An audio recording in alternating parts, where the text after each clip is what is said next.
बहुत समय पहले की बात है। रामपुर नामक गांव में काजल अपने माता पिता के साथ बहुत खुशी से रहती थी। काजल बहुत ही सुंदर और समझदार थी। अभी वो 10वीं कक्षा में पढ़ रही थी और वो स्कूल की हर कक्षा में प्रथम स्थान आती थी। काजल ने इस बार भी 10वीं कक्षा में प्रथम स्थान हासिल किया था। काजल पढ़ाई के साथ साथ घर के कामों में भी बहुत ही होशियार थी और काजल सभी लोगों की बहुत मदद भी करती थी, जिसकी वजह से काजल के पूरे गांव में चर्चा थी कि वो कितनी सुंदर और समझदार है।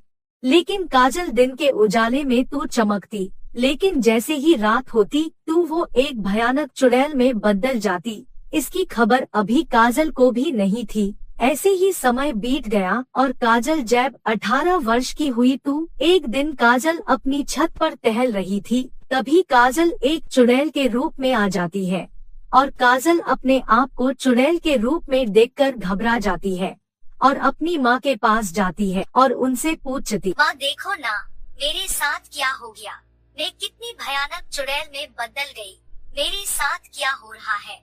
मुझे तो कुछ भी समझ में नहीं आ रहा। मैंने बचपन में भी अपने सपने में खुद को चुड़ैल के रूप में देखा, लेकिन ये तो मेरे साथ हकीकत में हो गया। मेरी गुड़िया रानी, अब समय आ गया है कि तुम्हें सारा सच बताया जाए। माँ कैसा सच? आप क्या कह रही है? एक बार की बात है, मेरी कोई संतान नहीं थी। एक दिन में और तुम्हारे पिताजी एक जंगल से गुजार रहे थे। तभी मेरी नजर एक टोकरी पर गई। तभी मैंने उस टोकरी को खोल कर देखा तो उसके अंदर एक सुंदर सी बिटिया थी। वो कोई और नहीं काजल तुम थी। मुझे लगा कि भगवान ने तुम्हारे रूप में मेरी गोद हरी कर दी। मैं और तुम्हारे पिताजी तुम्हें अपने साथ घर ले आए। हमने तुम्हारा बहुत अच्छे से पालन पोषण किया, लेकिन कुछ समय बाद हमें पता चला कि रात को तुम अपना रूप बदलती हो। तुम एक चुड़ैल में बदल जाती हो।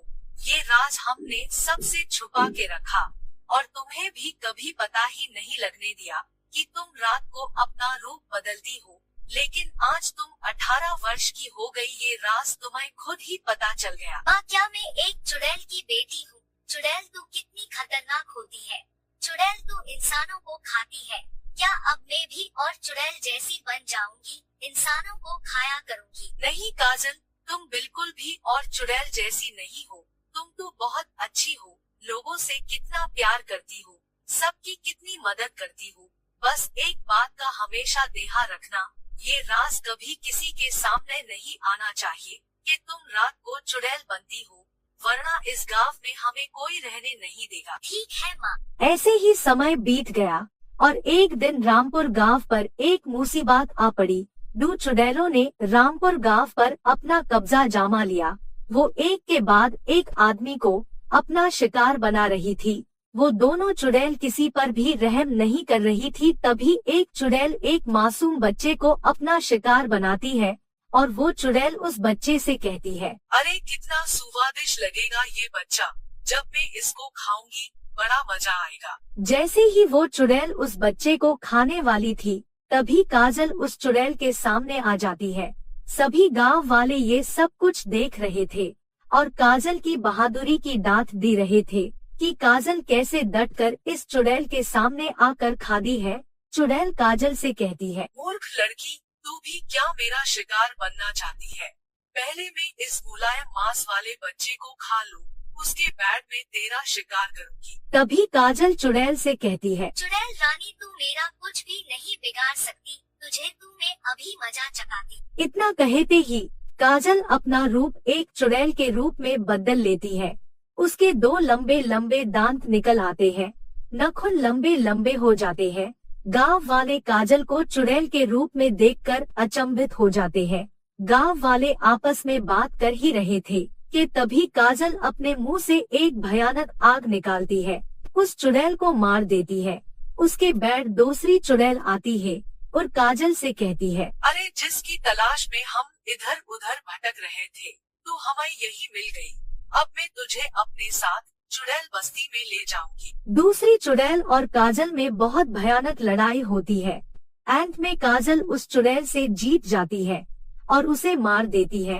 काजल दोनों चुड़ैलों को मारकर गांव को चुड़ैल के कहर से बचा लेती है। लेकिन गांव वाले काजल की माँ से कहते हैं, देखे सावित्री बहन, हम काजल और तुम्हें इस गांव में नहीं रहने देंगे। काजल भी तू एक चुड़ैल ही है। चुड़ैल कभी किसी की सगी नहीं होती। जब उनका दिल चाहता है वो इंसानों को खा लेती है। और वैसे भी आज तू काजल ने हमें इन चुड़ैलों से बचा लिया, लेकिन चुड़ैलों की सरदार इसे ढूंढ रही है। हम अपने गांव को काजल की वजह से तबाह होते नहीं देख सकते। गांव वाले सभी बातें कर रहे थे, तभी वहां एक परी आ जाती है। परी को देखकर सभी लोग चौंक जाते हैं। परी उन सब गांव वालों से कहती है, तुम लोग भी कितने स्वार्थी हो। काजल ने चुड़ैल के कहर से इस गांव को बचाया। उसने इस बात की परवाह भी नहीं की कि उसका राज सबके सामने आ जाएगा। लेकिन तुम इंसान भी कितने लालची होते हो। लेकिन अभी भी तुम्हें पूरा सच नहीं पता। पूरा सच में आप लोगों को बताती हो। परी के इतना कहते ही सभी लोग एक दूसरे का मुंह देखने लगते हैं कि परी कौन से सच की बात कर रही है। तभी परी सबको बताती है कि काजल उसकी अपनी बेटी है।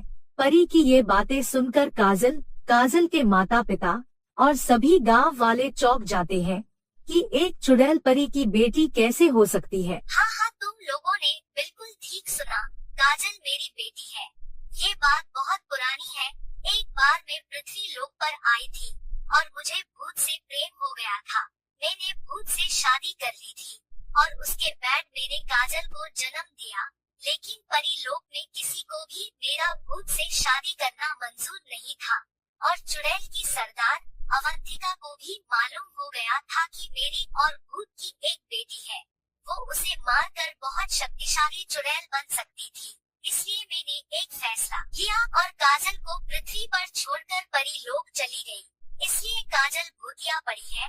काजल को मेरी सुंदरता मिली और भूत की सभी शक्तियाँ। परी की ये बातें सुनकर गांव वालों को बहुत अफसोस होता है कि वो काजल को इस गांव से बाहर निकालने की बात कर रहे थे। गांव वाले काजल से माफी मांगते हैं और उससे कहते हैं कि वो इस गांव को छोड़कर अब कहीं नहीं जाएगी, वो यही रहेगी। नहीं, काजल को अब मेरे साथ परी लोक जाना होगा, क्योंकि चुड़ैल की सरदार को पता चल गया है कि काजल कहाँ है। काजल की जान को खतरा है। जब तक इस बात का हम हाल नहीं निकाल लेंगे कि चुड़ैल अवंतिका से हम काजल को कैसे बचाएं, तब तक काजल परी लोक में ही रहेगी। उसके बाद में खुद परिलोक से पृथ्वी लोक पर काजल को तुम्हारे पास छोड़कर जाऊंगी। काजल परी के साथ जाना तो नहीं चाहती थी, लेकिन उसकी मजबूरी थी। काजल और काजल के माता पिता बहुत रोते हैं और काजल के माता पिता को बहुत बुरा लगता है कि काजल उन्हें छोड़ कर जा रही है। काजल अपने माता पिता और पूरे गांव से विदा लेकर परी के साथ परी लोक चली जाती है। तो मेरे प्यारे दोस्तों, कैसी लगी आपको मेरी ये कहानी? अगर कहानी अच्छी लगी हो तो मेरी वीडियो को लाइक करें, अपने दोस्तों के साथ भी शेयर करें। और हाँ दोस्तों, अगर आपको ऐसी ही मजेदार कहानियाँ देखना पसंद है तो मेरे चैनल को सब्सक्राइब करना बिल्कुल ना भूलें। तो मिलती हूँ मैं आप सभी से ऐसे ही किसी और मजेदार कहानियों के साथ। तब तक अपना ध्यान रखें। बाय बाय दोस्तों।